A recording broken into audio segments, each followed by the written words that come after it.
नमस्कार, खबर उत्तराखंड देख रहे हैं आप और मैं हूं आपके साथ ज्योति। धामी सरकार ने पीआरडी जवानों से कुत्ता घुमाने और बर्तन मंजवाने के आरोपों पर जांच बैठा दी है। युवा कल्याण निदेशालय ने देहरादून के जिला युवा कल्याण अधिकारी को इस मामले की जांच कर रिपोर्ट देने को कहा है। वहीं इस मामले में राज्य की खेल एवं युवा कल्याण मंत्री रेखा आर्या ने कहा कि इस मामले की जांच कराई जा रही है। रिपोर्ट आने के बाद सरकार फैसला लेगी। आपको बता दें कि प्रांतीय रक्षक दल के स्थापना दिवस के मौके पर पीआरडी के कुछ जवानों ने उत्पीड़न के आरोप लगाए थे। उनका आरोप था कि पीआरडी जवानों से अधिकारी 24-24 घंटे काम कराते हैं और अधिकारी घर पर बर्तन मंजवाने के साथ ही कुत्ता घुमाने और घर के निजी काम भी करवाते हैं। पीआरडी के कुछ जवानों ने इसकी शिकायत सीएम पुष्कर सिंह धामी को दी थी। उनकी इस बात को लेकर भी जो है जांच चल रही है कि यदि इस प्रकार का कार्य कहीं पर जिस निमित्त उनके नियुक्ति हुई है उस निमित्त उनका उपयोग होने के बजाय किसी और कार्य के लिए उनका उपयोग किया जा रहा है जो कि उनके सम्मान को ठेस पहुंचाता है, तो उसको भी परीक्षण किया जा रहा है और इस प्रकार की चीज यदि पाई गई तो निश्चित रूप से उनके हित में हम लोग निर्णय लेंगे।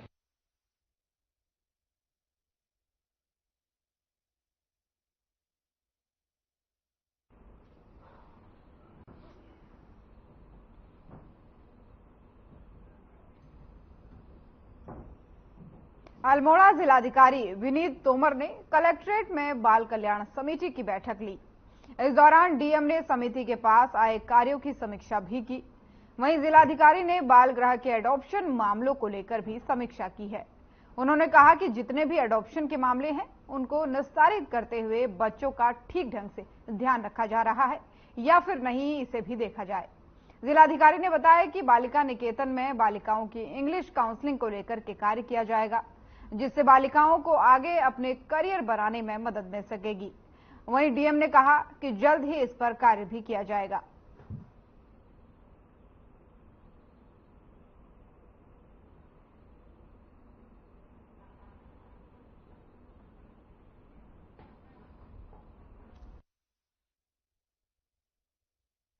हमारी जो चाइल्ड वर्किंग कमेटी होती है और उनके क्रियाकलाप होते हैं उनकी समीक्षा की गई और इसमें ये देखा गया कि किस प्रकार से हमारे जो एडॉप्शन केसेस हैं टेकअप किए जा रहे हैं और उनका ध्यान रखा जा रहा है या नहीं रखा जा रहा। और कुछ ऐसे भी केसेस होते हैं जब एडॉप्शन के टाइम पे जो पेरेंट्स अडॉप्ट करते हैं उनको भी कुछ काउंसलिंग की आवश्यकता होती है, तो उसके लिए भी निर्देश दिए गए हैं। और जो हमारा बालिका निकेतन है वहाँ पर ऐसा महसूस किया जा रहा है कि इंग्लिश काउंसलिंग की आवश्यकता है लड़कियों को, जिससे कि जब वो वहाँ से जाएं और अपने करियर स्टेब्लिश करने की कोशिश करें तो उसमें उससे मदद मिल सकती है, तो उसमें भी ध्यान दिया जाए।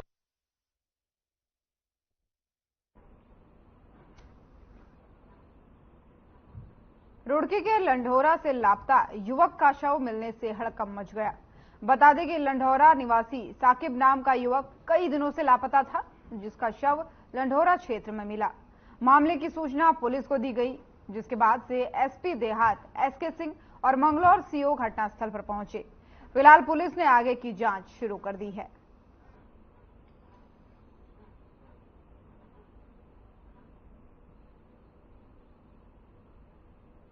लंढोरा का रहने वाला था, वार्ड नंबर 8 का। ये जो है ना, इसकी एक फर्नीचर की दुकान है, मतलब उससे कब्रिस्तान से जो एक कब्रिस्तान पे रोड गई है वहां पे इसकी फर्नीचर की दुकान है।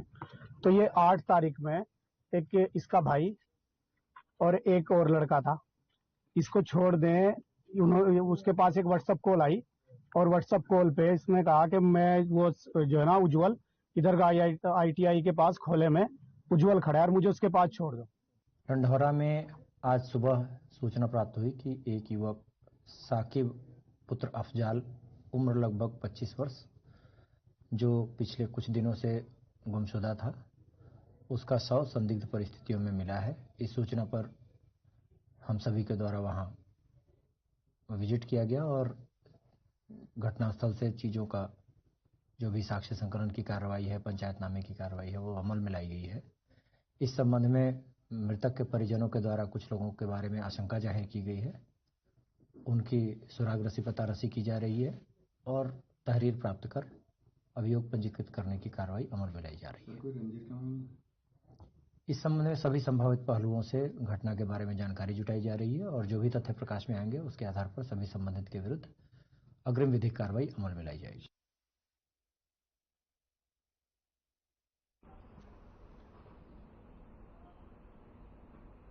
हल्द्वानी तराई केंद्रीय वन प्रभाग में तैनात वन क्षेत्राधिकारी हरीश चंद्र पांडे का 15 दिन बाद शव भीमताल पुलिस ने बरामद किया है।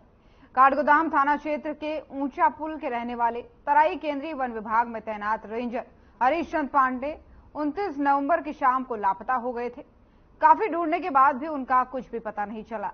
परिजन उन्हें सोशल मीडिया के माध्यम से भी खोजने की कोशिश कर रहे थे। साथ ही पुलिस को भी इस मामले की सूचना दी गई थी, लेकिन अब शव मिलने के बाद से हड़कंप मच गया है। वहीं पुलिस इस मामले की हर एंगल से जांच कर रही है।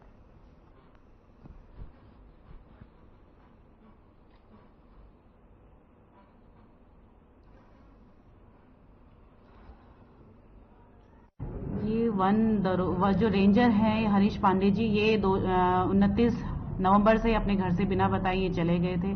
तो थाना मुखानी में इनकी गुमशुदगी दर्ज की गई थी, जिसके बाद पुलिस के द्वारा गहन छानबीन की गई। समस्त सीसीटीवी फुटेज खंगाले गए, जिसके बाद इनकी अंतिम लोकेशन भीमताल पाई गई। भीमताल में भी इसके बारे में काफी पूछताछ की गई, उसके बाद इनकी कोई अन्य लोकेशन नहीं मिली है। आज दिनांक 13 दिसंबर को इनकी एक शव भीमताल में तैरते हुए मिला, जिसकी शिनाख्त उनके पर्स में पड़े हुए फोटो और बाकी कागजातों से उनका होना पाया गया है। इसमें आगे की कार्रवाई की जा रही है पुलिस के। मुख्य कारणों का पता चल पाया? मुख्य कारण ये थोड़ा सा डिप्रेशन में थे, शायद कुछ विभागीय इनकी कार्रवाई इनके खिलाफ कुछ मिला था, इसकी वजह से ये थोड़ा सा डिप्रेशन में चले गए थे। ईमानदार किस्म के अधिकारी ये माने गए हैं।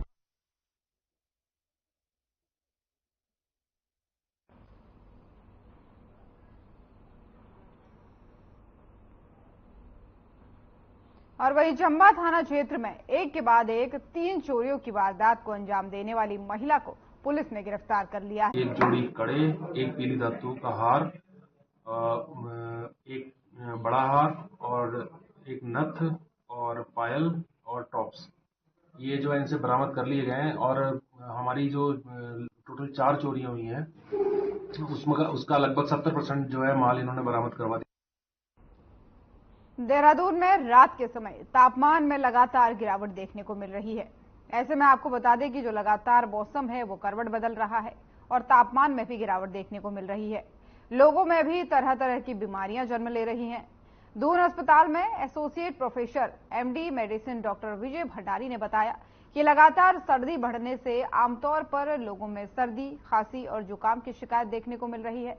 इससे बचने के लिए लोगों को गर्म पानी पीने के साथ ही गर्म खाना खाने की सलाह दी गई है। इसके अलावा मॉर्निंग वॉक पर जो बुजुर्ग लोग जाते हैं उनको भी खास तौर पर सलाह दी गई है कि वे मॉर्निंग वॉक पर सुबह जाने से बचें। उन्होंने बचाव के लिए कुछ टिप्स भी दिए हैं, जैसे खट्टा न खाना, ठंडा पानी न पीना और आइसक्रीम जैसी चीजों से दूरी बनाए रखना। साथ ही उन्होंने कहा कि ज्यादा गर्म कपड़ों का इस्तेमाल न करें। तो देहरादून से आपको खबर बता रहे हैं, जहां पर लगातार बढ़ती ठंड के चलते मौसम करवट ले रहा है, लोगों में बीमारियां जन्म ले रही है, अस्पतालों में लंबी लंबी लाइनें लगी हुई हैं। और इस दौरान देहरादून के डॉक्टर विजय भंडारी ने लोगों को सलाह दी है कि लोग गर्म कपड़े पहने और खासकर जो बुजुर्ग है जो मॉर्निंग वॉक पर जाते हैं उन्हें कुछ दिन मॉर्निंग वॉक पर न जाने की सलाह दी है। साथ ही लोगों से खान पान में भी ध्यान बरतने के लिए कहा है।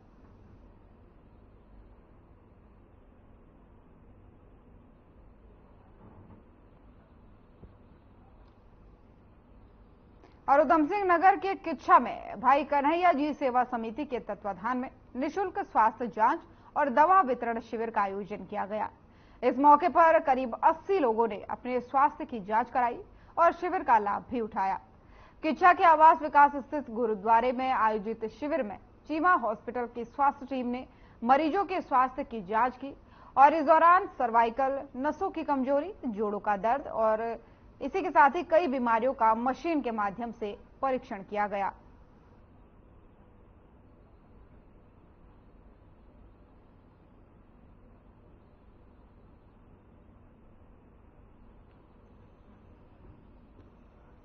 देखिए, पेशेंट ज़्यादातर स्पाइन से रिलेटेड प्रॉब्लम के ज़्यादा पेशेंट्स थे। कमर के दर्द के, पैरों में दर्द, कमर से निकलता हुआ पैरों में दर्द, गर्दन के दर्द की शिकायत वाले पेशेंट थे।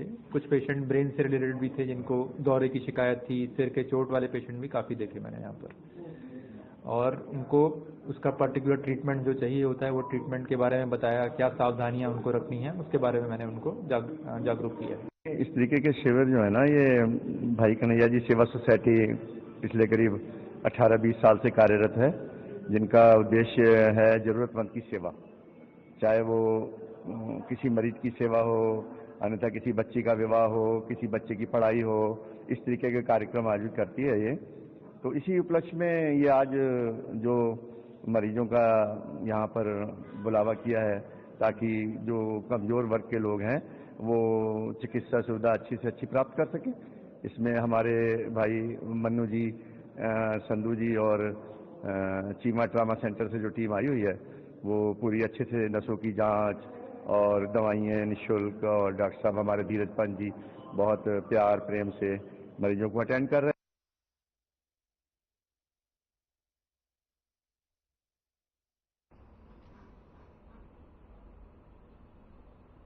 मुख्यमंत्री पुष्कर सिंह धामी ने स्वर्ण जयंती वर्ष पर आयोजित स्वर्णिम अमृत संदेश रथ यात्रा का शुभारंभ स्मृति पौध भेंट कर किया।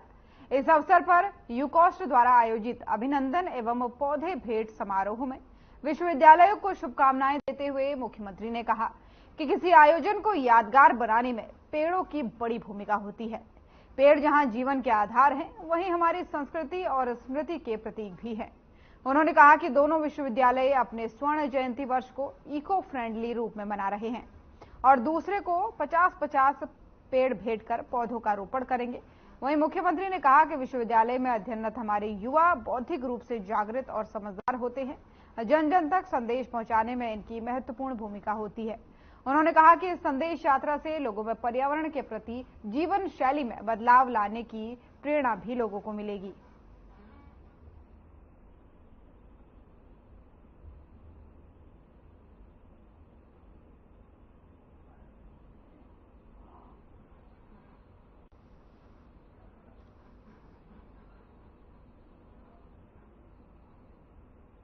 कांग्रेस के पूर्व प्रदेश अध्यक्ष प्रीतम सिंह ने 5 राज्यों के विधानसभा चुनाव परिणामों को लेकर के कहा कि मत प्रतिशत के हिसाब से कांग्रेस को ज्यादा वोट मिले हैं।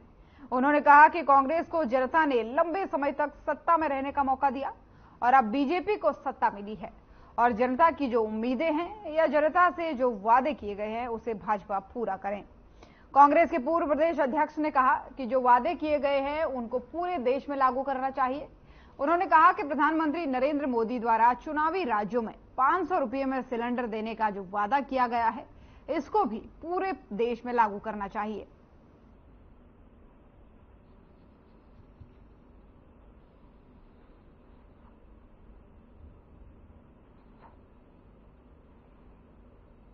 दीगर बात है कि एक राज्य के अंदर कांग्रेस की सरकार बनी, 3 में भारतीय जनता पार्टी की सरकार बनी और एक क्षेत्रीय दल की सरकार बनी। लेकिन जब हम वोट देखते हैं तो पूरे 5 राज्यों में कांग्रेस को सबसे ज्यादा मत मिले हैं, दूसरे नंबर पर बीजेपी रही है।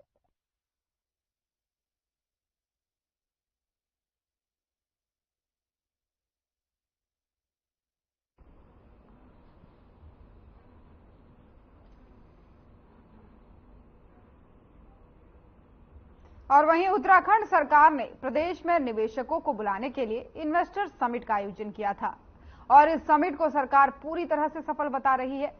वहीं कांग्रेस ने इस मुद्दे को लेकर के सरकार पर व्यंग किया है। कांग्रेस के पूर्व प्रदेश अध्यक्ष प्रीतम सिंह ने कहा है कि पहले भी त्रिवेंद्र सिंह रावत सरकार के दौरान भी इस तरह का इन्वेस्टर समिट आयोजित किया गया था। उन्होंने कहा कि इस दौरान काफी बड़े बड़े दावे किए गए थे, लेकिन धरातल पर कुछ भी नहीं निकला। उन्होंने कहा कि अब इस बार फिर से इन्वेस्टर समिट का आयोजन किया गया है और प्रधानमंत्री और गृह मंत्री उस समिट में मौजूद रहे। अब देखना होगा कि सरकार जो बड़े बड़े दावे कर रही है उसका क्या नतीजा निकलकर सामने आता है। समिट आहूत की और बड़े बड़े दावे किए, क्योंकि अभी समिट को आहूत किए हुए बहुत लंबा समय नहीं हुआ है। हम इंतजार कर रहे हैं इस बात का कि राज्य सरकार कितना इन्वेस्टमेंट जो है इस राज्य के अंदर लाती है, तब के बाद हम अपनी बात कहेंगे। लेकिन जो पिछला अनुभव है वो बहुत कड़वा अनुभव है। सरकार ने समिट आहूत की और बड़े बड़े दावे किए हैं, क्योंकि अभी समिट को आहूत किए हुए बहुत लंबा समय नहीं हुआ है। हम इंतजार कर रहे हैं इस बात का कि राज्य सरकार कितना इन्वेस्टमेंट जो है इस राज्य के अंदर लाती है, तब के बाद हम अपनी बात कहेंगे। लेकिन जो पिछला अनुभव है वो बहुत कड़वा अनुभव है। सरकार ने समिट आहूत की और बड़े बड़े दावे किए, क्योंकि अभी समिट को आहूत किए हुए बहुत लंबा समय नहीं हुआ है। हम इंतजार कर रहे हैं इस बात का कि राज्य सरकार कितना इन्वेस्टमेंट जो है इस राज्य के अंदर लाती है, तब के बाद हम अपनी बात कहेंगे। लेकिन जो पिछला अनुभव है वो बहुत कड़वा अनुभव है। सरकार ने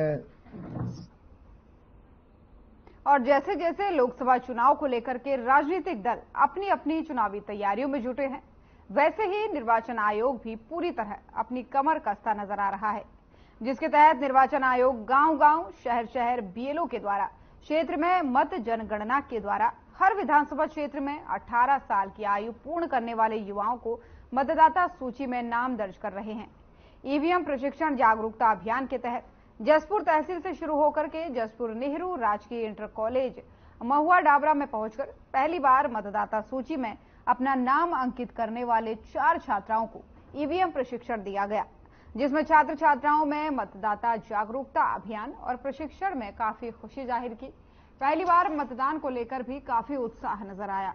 वहीं ईवीएम मास्टर ट्रेनर ने बताया कि निर्वाचन आयोग के निर्देशानुसार 2 जनवरी तक निर्वाचन विभाग की टीम द्वारा हर गांव-गांव और शहर के हर बूथ पर इसी तरह प्रतिदिन प्रशिक्षण दिया जाता रहेगा।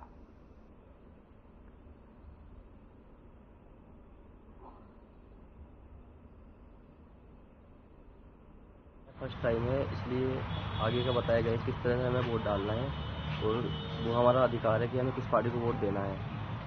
और यहाँ इन मशीनों के बारे में बताया गया था कि कैसे वोट डालते हैं, कैसे क्या होता है। पहले बताया गया कि हमें एक बटन दबाना है, उस बटन में हम जिस भी पार्टी को वोट देना चाहेंगे उसका चिन्ह होगा, उसी के अकॉर्डिंग आपका वोट तैयार होता है।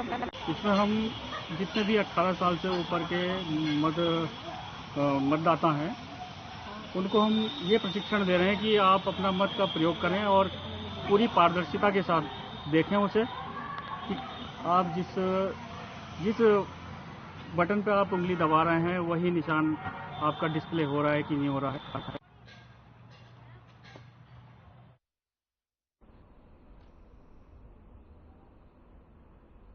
जनपद उधम सिंह नगर के खटीमा लोकसभा सामान्य निर्वाचन 2024 को देखते हुए निर्वाचन आयोग के आदेश के क्रम में ईवीएम मशीन का खटीमा के शहरी और ग्रामीण क्षेत्रों में विभिन्न टीमों द्वारा ईवीएम का प्रदर्शन कर आम जनता और मतदाताओं को जागरूक किया जा रहा है। इसी क्रम में खटीमा तहसील में भी ईवीएम प्रदर्शन केंद्र बनाया गया है। वहीं केंद्र पर कार्यरत मास्टर ट्रेनर लवराज सिंह मफवाल ने बताया कि निर्वाचन आयोग के आदेश के क्रम में ईवीएम मशीन का प्रदर्शन कर लोगों को जागरूक किया जा रहा है, ताकि आम जनता और मतदाता मशीन के बारे में भली भांति समझ सके। उन्होंने कहा कि आम जनता और मतदाता के मन में ईवीएम को लेकर के जो संदेह बना रहता है उसको दूर करने के लिए और मशीन की भली भांति जानकारी देते हुए ईवीएम का डेमोन्स्ट्रेशन करके दिखाया जा रहा है।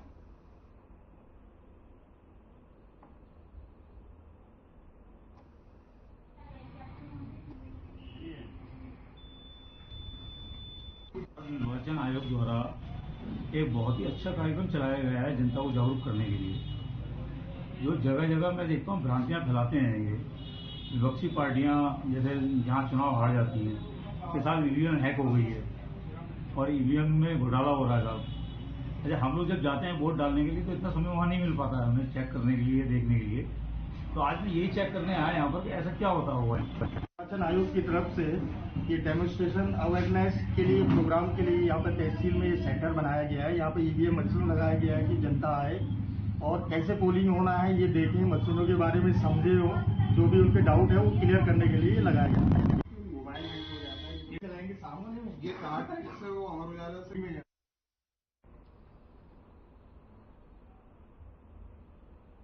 देहरादून की सड़कों पर ठेली, रेहड़ी और अस्थायी अतिक्रमण हटाने की कार्रवाई के तहत एसएसपी ने राजधानी देहरादून की गांधी रोड और सहारनपुर रोड का स्थलीय निरीक्षण किया।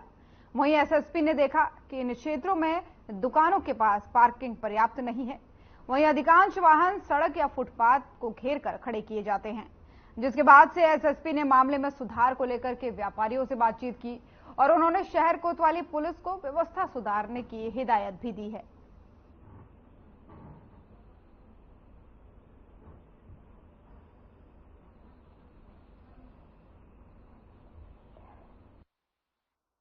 कि जो इन्वेस्टर समिट इतने अच्छे से हुई, जिसमें यातायात व्यवस्था बड़ी अच्छी रही और लोगों ने सराहा, उसका कारण एक ये था कि उस दौरान शहर के जो मेन मार्ग हैं जहां पर यातायात बाधित होता है, वहां के अस्थायी अतिक्रमण को सभी विभागों ने मिलकर हटा दिया था।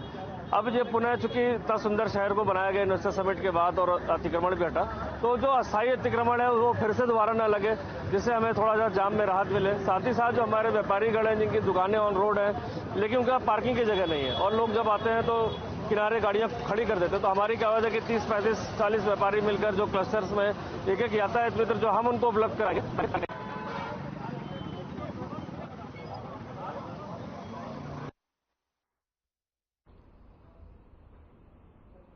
खबर उत्तराखंड देख रहे थे आप। उत्तराखंड की खबरों में फिलहाल इतना ही। नमस्कार।